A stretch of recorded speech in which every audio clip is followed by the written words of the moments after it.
Assalamualaikum warahmatullahi wabarakatuh. Salam sejahtera teman-teman podcast Aksi Nyata dari Kamu untuk Indonesia. Senang sekali sore ini ada Arjuna Syaputra. Seperti biasa kita akan ngobrol kurang lebih 30 menit dalam podcast Aksi Nyata dari Kamu untuk Indonesia. Dan tentunya harapannya semoga teman-teman makin fit, makin kreatif dalam melakukan apapun ya kerjaannya dan tugasnya. Semoga kita makin bisa menghasilkan banyak manfaat untuk masyarakat di sekitar. Nah, bicara mengenai podcast seperti biasa, kita mau ingetin teman-teman boleh download atau mungkin nonton kita di banyak sekali platform, mulai dari Instagram, Facebook, Twitter, YouTube, semuanya @Partai Perindo. Gampang banget, tinggal dicari @Partai Perindo. Di luar itu kita juga punya RCTI Plus, Okezone, Sindo News, iNews.id, dan pastinya website Partai Perindo. Jadi tinggal dipilih aja mau nonton di platform yang mana, monggo ditungguin. Dan untuk hari ini seperti biasa temanya kita akan bicara mengenai bagaimana sebenarnya pemanfaatan masyarakat dan juga bagaimana memberdayakan masyarakat kaitannya dengan UMKM. Dan temanya yang diangkat menarik sekali, digitalisasi UMKM dan meningkatkan SDM khususnya di Kalimantan Tengah. Kalau kita bicara digitalisasi ya, ini kan zamannya udah semua online, semuanya serba instan, cepat, dan kadang UMKM juga perlu kita inisiasi lagi, mereka perlu kita endorse lagi agar UMKM-nya nggak cuma bisa lingkupnya ke lokal, tapi kalau bisa juga nasional or even internasional. Itu kenapa kita butuh yang namanya digitalisasi. Dan untuk bicara mengenai tema digitalisasi UMKM dan meningkatkan SDM di Kalimantan Tengah, kita sudah kehadiran narasumber. Beliau adalah Bacalek DPR RI Dapil Kalimantan Tengah Partai Perindo. Ada Ibu Dokter Anda ya, Samsia Nelly MM atau yang biasa dipanggil Ibu Nelly. Apa kabar Ibu Nelly? Baik. Assalamualaikum, selamat sore. Ya, waalaikumsalam. Selamat sore. Terima kasih jauh-jauh dari Kalimantan Tengah. Iya. Tadi saya ngobrol 1 jam 25 menit ya Bu ya. Iya. Nggak jauh sebenarnya ya Bu ya, dekat banget. Tapi sangat dekat. Semoga someday bisa ke Kalimantan, karena saya belum pernah ke Kalimantan. Harus alamnya dong. indah ya Bu, indah, makanannya juga enak-enak. Iya. Ya. Apa sih Bu yang di Kalimantan Tengah yang banyak orang nggak tahu sebenarnya? Oh, banyak sekali dari sisi seni, dari Seni ya benar, budaya ya Bu ya. Budayanya unik sekali. Ya. Makanan juga. Oke. Ya, Baik. budaya dan makanan juga banyak sekali. Bu, Ya. kalau kita bicara nanti digitalisasi UMKM, tapi sebelumnya mungkin kita kenalan dulu. Bu Nelly ini backgroundnya apa sih Bu? Kalau tadi kan saya sebutkan bahwa Bacalek DPR RI ya Bu ya, untuk Dapil Kalimantan Tengah. Tapi di luar itu Ibu pengalamannya seperti apa? Pernah bekerja di mana kalau boleh tahu? Terima kasih atas pertanyaannya. Saya sebelumnya bekerja di Bangkalteng sejak tahun 1984. Oke. Aduh, saya belum lahir Bu. Iya. Kurang lebih 35 tahun ya. Oke. 35 tahun dan saya juga mungkin teman-teman yang seangkatan saya tahu kerja keras yang merubah sistem dari manual dulu ke IT. Berarti memang zaman dulu kan zaman dulu iya benar. Secanggih sekarang, oke. Iya, tertati-tati, sukses. Kemudian merubah dari sistem kasir ke teller. Dan juga memperjuangkan menjadi bank persepsi. Dan juga merintis dealing room untuk menjadi kita bank devisa. Baik. Semua dilakukan seperti itu. Ada beberapa juga SOP yang kita lakukan, rubah seperti itu. Sehingga Bangkalteng yang sebelumnya dianggap orang ya bank kampungan dan sebagainya. Bank daerah ya. Ya, tapi ya kita bisa mensejarkan diri. Ya, dengan bank-bank lain gitu. Bahkan saya sampai jadi direktur gitu ya. Saya bilang tadi. Direktur bank ya, daerah dan perempuan. Waduh, mantul. Beberapa juga dapat penghargaan gitu. Terima kasih. Itu nggak gampang loh Bu jadi leader, apalagi perempuan. Karena kan paradigma masyarakat kan kalau ngeliat perempuan ya belum gimana pria. Padahal perempuan juga, lihat Ibu ya, bisa. Itu benar. Saya suka tantangan. Saya suka tantangan. Nah, setiap tantangan itu saya tidak menyerah. Mungkin teman-teman saya yang kuliah sama-sama saya juga sampai ke S3 pun tahu bagaimana perjuangan saya tidak akan pernah menyerah dengan tantangan. Tantangan itu kan suatu masalah, jadi kita cari akar permasalahannya. Jadi itu yang harus kita selesaikan. Baik. Dan Ibu sekarang terjun ke politik di Partai Perindo, Dapil Kalimantan Tengah ya Bu? Iya. Sekarang saya setelah dari Bangkalteng saya Begitu keluar, ditarik menjadi dosen, mengajar. Dosen, oke. Ngajar di mana, Bu? Di universitas swasta, baik itu di Unkrip, juga di Muhammadiyah. Sempat juga saya di negeri, di jurusan manajemen. Tempat S1 saya di OPR gitu. Jadi berbagai ilmu saya pelajari. Kalau di FISIP, ilmu pemerintahan. Kalau bidang saya kan ekonomi bisnis. Ya.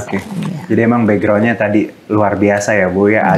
Ada banyak hal yang sudah Ibu dalami dan sekarang terjun ke dunia politik. Jadi memang end up-nya, nah kalau bicara ke politik, Bu, ke parpol, apa yang akhirnya membuat Ibu akhirnya memutuskan oke, saya mau ke politik? Apa? Ada trigger apa di awalnya? Ya, trigger saya kan karena begini. Awalnya saya tidak berminat ya, tetapi kok menarik ya. Dengan kita masuk berpolitik, kita bisa menyampaikan aspirasi kita. Karena saya sebelum masuk politik, beberapa terkendala yang saya ajukan proposal ditolak. Oh, kok begini ya gitu. Jadi akhirnya saya masuk politik. Supaya saya pingin pemikiran-pemikiran itu bisa kita lakukan ya di partai politik gitu. Kita membantu masyarakat terutama gitu. Jadi seperti itu. Nah, kita bicara mengenai Kalimantan Tengah ya, Bu ya. Kalau dari Kalimantan Tengah, Ibu asli sana dan juga perwakilan di sana. Apa sih, Bu, kalau mungkin pertanyaannya, apa masalah atau kendala yang dihadapi masyarakat di sana? Problem yang menurut Ibu harus segera diselesaikan? Mungkin begini, sebelum saya jawab itu, kenapa saya memilih Perindo? Nah, saya memilih Perindo karena saya juga tertarik dan visi misi Perindo itu mewujudkan kesejahteraan masyarakat. Dan sesuai dengan basic ya ilmu yang saya jalani gitu. Jadi berharap dengan saya masuk di sini, saya bisa membantu masyarakat di sana. Karena kita tahu kesenjangan sosial atau kesejahteraan itu sangat jauh ya, signifikan antara si kaya dan yang merata gitu, seperti itu. Nah, berikutnya saya jawab pertanyaannya. Yang menjadi permasalahan saya lihat perlu peningkatan dan perhatian, yaitu peningkatan kualitas SDM. Satu, kedua dengan pemerataan usaha UMKM. Karena mohon maaf, saya menyelesaikan S3 saya juga bidang itu, digitalisasi. Ya, jadi saya benar-benar meneliti dan mempelajari itu. Baik, SDM tadi. Ini kalau bicara SDM, apa, Bu, yang kurang di Kalimantan Tengah sehingga Ibu merasa bahwa ada problem di SDM? Apakah akses pendidikan atau apa yang membuat Ibu merasa bahwa memang SDM di sana masih sangat terbatas? Ya, begini, secara kuantitas itu sudah cukup ya, karena kita melihat banyak sekali perguruan tinggi negeri dan swasta berdiri di mana-mana ya. Di Kalimantan Tengah. Di Kalimantan Tengah. Akan tetapi secara kualitas ini kan kita lihat yang lulusan SMA mestinya kan didukung ya. Problemnya kondisi di sana juga jarak-jaraknya daerahnya agak sulit dan problemnya di dana, sehingga mereka tidak bisa melanjutkan, kadang-kadang bisa melanjutkan tetapi putus kuliah. Nah, itu perlu perhatian baik itu dari pemerintah maupun swasta kan perusahaan. Betul. Dan kita tahu perusahaan di Kalimantan Tengah banyak sekali ya di sana itu berdiri. Akan tetapi itu menurut saya tertarik dari laba tahun berjalan mereka mestinya ada sekian persen untuk di daerah tempat perusahaan itu berdiri harus disisihkan. Tetapi itu harus dibuat di dalam bentuk peraturan. Ada sekarang yang 20% itu CSR itu ya. Iya, yang itu bansos-bansos, tapi belum maksimal terrealisasi, tapi itu belum tentu untuk pendidikan. Ya, mestinya di sini perlu perhatian baik itu pemerintah, ada kerjasama dengan perusahaan-perusahaan tersebut, perlu juga ada setelah ada membuat aturan, ada audit independen, audit independen untuk memonitor terlaksana apa tidak. Kalau tidak, peraturan itu hanya di atas kertas. Gitu. Nah, untuk mencapai kualitas SDM itu lebih cepat itu untuk mahasiswa perlu bantuannya. Tidak hanya SPP atau sekolah-sekolah gitu, tapi kehidupan mereka juga perlu diperhatikan. Jadi sebenarnya perusahaan-perusahaan yang sudah ada di Kalimantan Tengah harusnya tadi, dan harusnya peraturan tadi tidak di atas kertas ya, Bu, biar memang outcome-nya benar gitu. Karena kalau kita lihat ya uangnya ada tapi nggak tahu kadang ya mungkin larinya kemana, dan padahal banyak masyarakat adik-adik kita yang punya keinginan, punya prestasi, kadang terkalah dia kendala. Oke. Baik. Saya tanya mereka, kebetulan kan saya ngajar, ya di mana-mana tadi kan. Sebetulnya saya juga sambil survei, sambil meneliti, ngobrol gitu ya. Ngobrol dengan mereka. Dan kadang-kadang mereka kembali lagi menggali mencari emas dan sebagainya. Itu dari sisi mahasiswa perlu, dan kita tidak hanya menuntut kualitas, tapi juga harus disiapkan lapangan kerja juga nanti. Betul. Nah, bagi yang putus-putus sekolah perlu juga dididik di bidang pelatihan. Supaya dia apa? Hal ini penting. Perlu biarkah di mana-mana yang penting. Kenapa? Kita menghindari dari pergaulan-pergaulan yang negatif tadi kan. Iya. Karena kalau mereka kembali fakta yang ada terjadi, kembali ke tambang emas, itu di sana itu ada yang narkoba. Benar. Memang kalau kita lihat pendidikan memang pondasi yang mau nggak mau harus kita perbaiki ya Bu, karena itu yang membuat paradigma masyarakat bisa berubah. Cara mereka memandang hidup ya, semakin tinggi ilmu mereka, semakin tinggi akses pendidikan mereka, mereka bakal lebih punya banyak pilihan dalam hidup. Tidak hanya kembali ke tambang lagi. Nah Bu, menarik itu bicara SDM. Kalau bicara UMKM, ini kan memang kita tahu SDM masih belum. Oke. Itu dari sisi mahasiswa ya. Perlu supaya generasi penerus ini kan tulang punggung bangsa yang perlu dididik dan perlu diarahkan gitu supaya kita tidak terlena, mereka tidak putus gitu.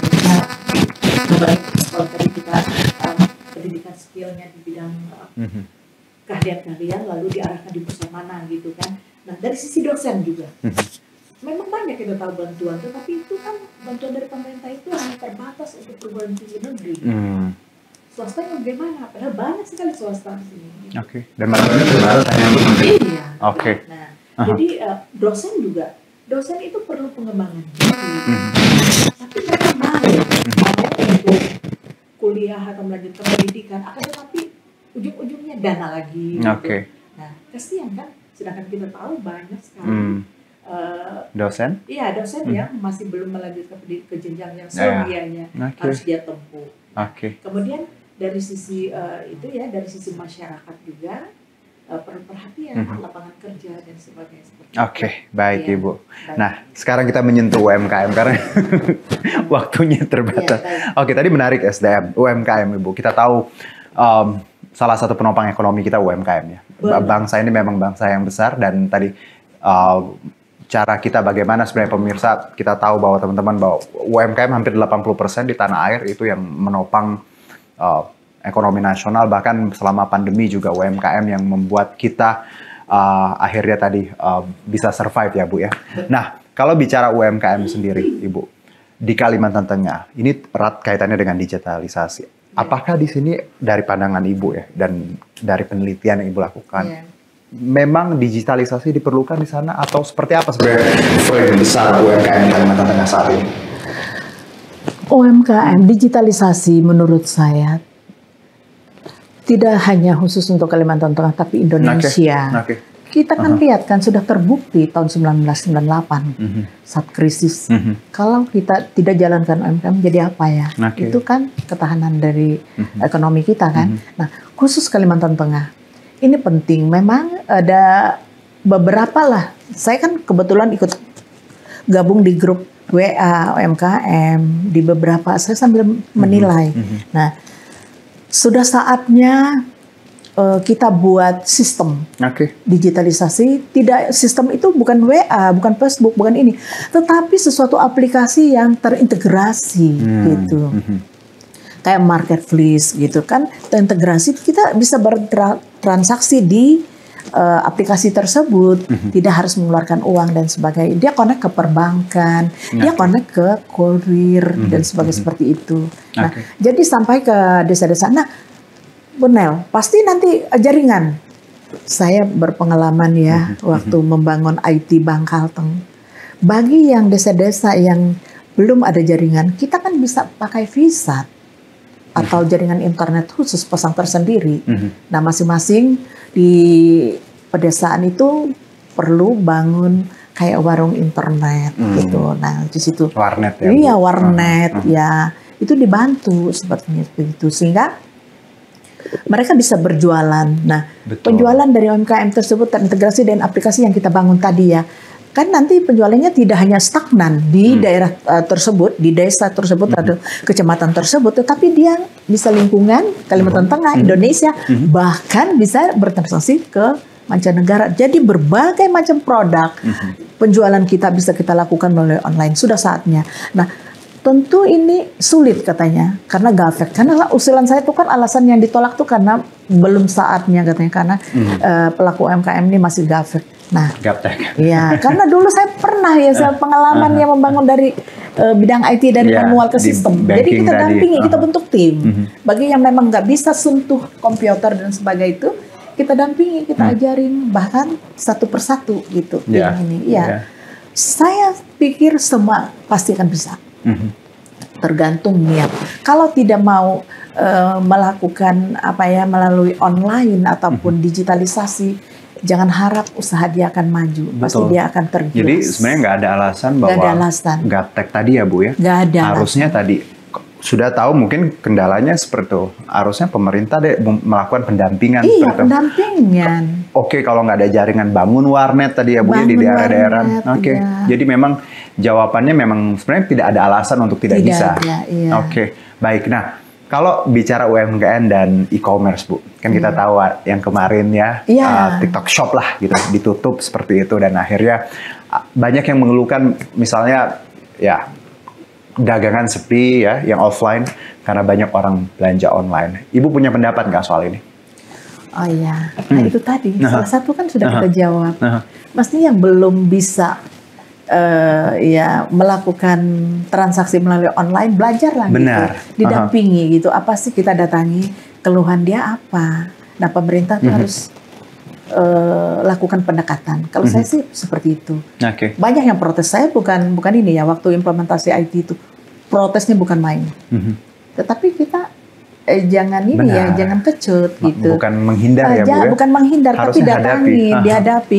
Bagaimanapun tantangan tuh harus kita hadapi karena ini harus ke depan. Zaman semakin maju.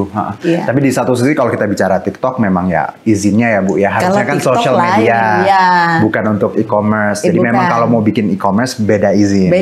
Ibarat mau bikin bangunan lah Bu ya. Tadi untuk rumah kok dijadiin hotel gitu. Itu yang jadi masalah. Beda. Baik. Kalau yang akan kita bangun ini benar-benar saya pikir siapapun bisa akan melakukan transaksi karena kita melihat dari ke bawah gitu. Baik. Bu Nelly, Ibu Kalimantan Tengah nih. Dapilnya di mana aja Bu? Wilayah-wilayahnya, daerah. Kalau Kalimantan Tengah, Sekalteng.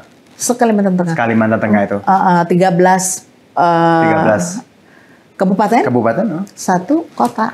Itu dapilnya ya, Sekalteng itu ya. Jadi kalau teman-teman yang ada di Kalimantan Tengah ya, nanti lihat ada Ibu Nelly, monggo ya Bu ya, dicoba. Nah Bu, satu mungkin sebelum kita tutup dialog kita sore ini. Apa yang nanti harapan Ibu misalnya terpilih insya Allah ya dikasih jalan, apa yang ingin Ibu lakukan first thing first dulu mungkin ketika saya akan sebagaimana pengalaman saya yang sudah saya akan hadapi dan juga saya akan melakukan apa yang menjadi cita-cita dan harapan implementasi digitalisasi UMKM harusnya juga meningkatkan kualitas SDM melalui beberapa mungkin aturan yang kita ini dan untuk ini kan mungkin perusahaan-perusahaan berapa persen harus sterilisasi mereka dan harus dipantau harus mau harus gitu ke masing-masing daerahnya seperti itu harapannya seperti itu harus kita berani tegas. Benar. Gitu. Karena kan mereka buka usaha di tempat kita harusnya memang ada kontribusi ya Bu ya. Mestinya dengan sejumlah nilai biar ada take and give untuk masyarakat di Kalimantan Tengah karena kita pengen semua wilayah Indonesia merata ya dan Kalimantan juga promising sekali ya, menjanjikan sekali. IKN bakal ada di situ ya dan semoga nanti majunya Indonesia nggak cuma di Jawa ya Bu ya. Kalimantan juga ketularan juga. Amin. Dengan terkait adanya IKN ini yang harus prioritas kita lakukan untuk mengejar kesejahteraan masyarakat tadi dengan kualitas SDM. Amin. Ya itu. Baik. Bu Nelly sukses untuk semua plannya ya, semoga lancar dan juga untuk tadi ngajarnya luar biasa. Semoga makin banyak mahasiswa-mahasiswa yang terbantu Karena mereka tuh cikal bakal ya kemajuan satu daerah ya Bu ya. Benar. Itu yang membuat ya nantinya daerah itu bisa maju atau enggak, sebenarnya anak-anak muda di sana yang memang saat ini kan lagi mengambil ilmu, menimba ilmu. Semoga pokoknya doa yang terbaik untuk Bu Nelly. Amin. Dan juga untuk pencalekannya di Terima Kalimantan Tengah. Terima kasih Ibu. Kasih. Dan berkaitan dengan campaign aksi nyata dari Kamu untuk Indonesia, teman-teman, ini yang kita obrolin tadi bersama Ibu Nelly, semuanya erat dengan value yang dimiliki Partai Perindo, yaitu produktif, solutif, modern, bersih, berintegritas, ya, peduli yang kita omongin tadi, turun tangan untuk Indonesia sejahtera. Dan untuk mendaftar sebagai anggota Partai Perindo boleh ke website kita di sini. Oke, it's one click away, gampang banget. Atau apps-nya, teman-teman juga bisa lihat apps-nya di sini. Tinggal di App Store, Play Store, semuanya gampang. Dan juga that's all for today. Terima kasih Ibu, sehat-sehat. Nanti kita ketemu lagi kapan-kapan, saya ke Kalimantan ya. Siap, kabarin ya, Kalimantan Tengah. Baik, terima kasih juga untuk Partai Perindo yang selalu bergerak untuk Indonesia, dan semoga Partai Perindo semakin sukses dan maju terus untuk Indonesia sejahtera. Saya Herjunio Syaputra undur diri. Terima kasih. Sampai jumpa. Bye. Sampai jumpa. Marilah seluruh rakyat Indonesia, arahkan pandanganmu ke depan. Raihlah mimpimu bagi nusa bangsa, satukan tekad untuk masa depan. Pantang menyerah, itulah pedomanmu. Hentaskan kemiskinan cita-citamu, rintangan tak menggentarkan dirimu. Indonesia maju, sejahtera tujuanmu, nyalakan api semangat perjuangan. Dengungkan gema, nyatakan persatuan.